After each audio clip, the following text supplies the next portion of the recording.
Pathways Persuasive Influence, Level 1, which is writing a speech with purpose. It's a 5 to 7 minute speech, and the purpose of the speech is to learn or review basic methods for writing a speech and to present a well-organised speech on any topic. The title of the speech is Let's Work Together, and I'm going to give you James Doherty.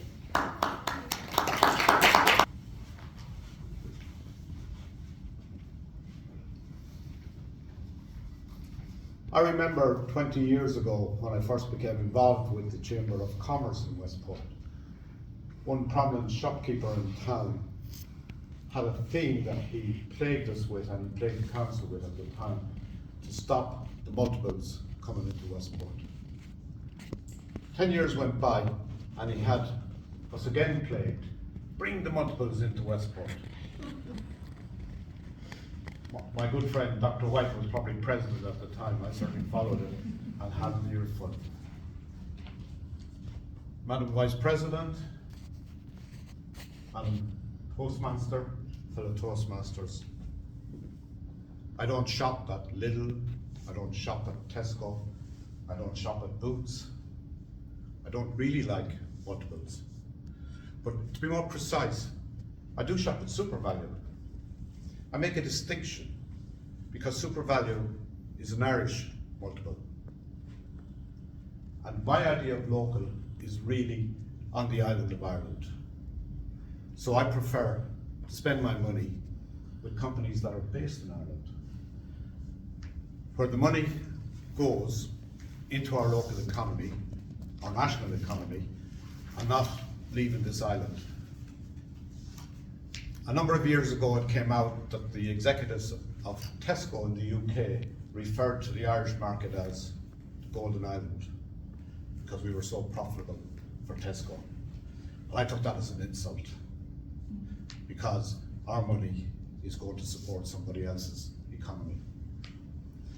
We're doubly fortunate, of course, here in Westport that our local SuperValu franchise is owned by a local company.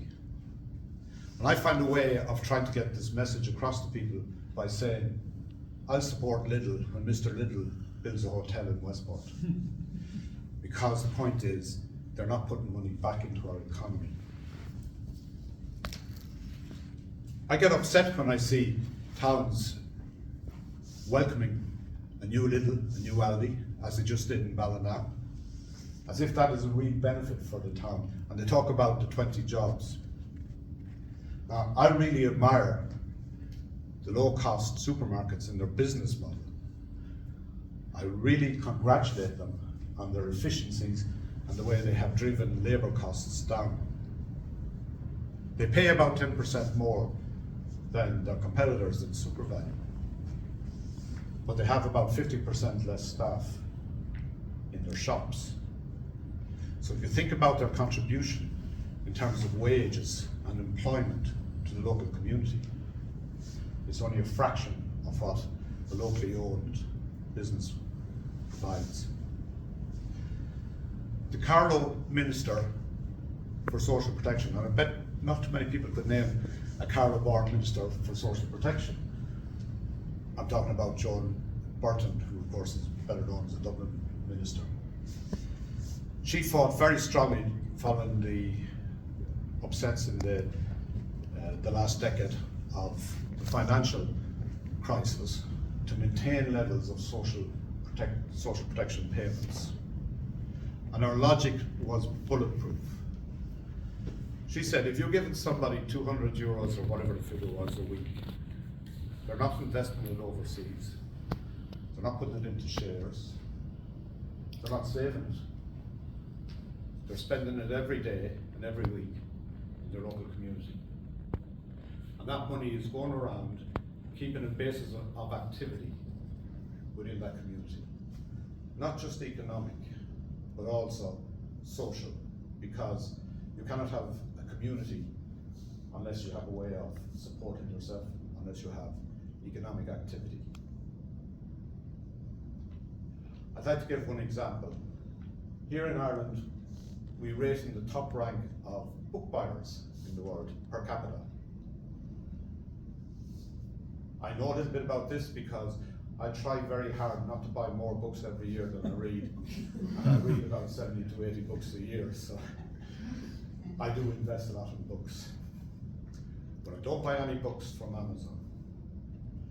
I don't want to support Jeff Bezos getting himself to the moon while he abuses, and I really do mean this, abuses people who work for him. You never hear positive things coming back from Amazon warehouses, and how can they be? It's soulless work. I would much prefer if Bezos spent his money helping people to read when he makes so much money out of books. He's got a great example in Dolly Parton, who makes money singing, but she has invested millions into helping people at the lower social economic level in the US to read, because she recognized that literacy is a way out of poverty. But my point about buying books is, if we buy online, or even if we buy from the chain stores, we undermine local and independent bookstores. And the great advantage about going to a local store, particularly where the owner creates the books, the best definition I've ever heard of a bookstore is one that you go into and you find a book you didn't know you were looking for. And I can tell you, I did that last week in Tertullian. And one of the things that's special about our town is that for a small town of 6,000 people, we support 3 independent bookstores selling new books, and a bookstore selling antiquarian books, 4 bookstores in this town. Long may it last, and if you want to know why I don't like chain stores, they say when Easons come into a town, the independent bookstores last about a month. I congratulate actually in Castlebar that the Castle Bookshop has maintained its strength and has even opened a second outlet. David has opened a second outlet. Long may it thrive.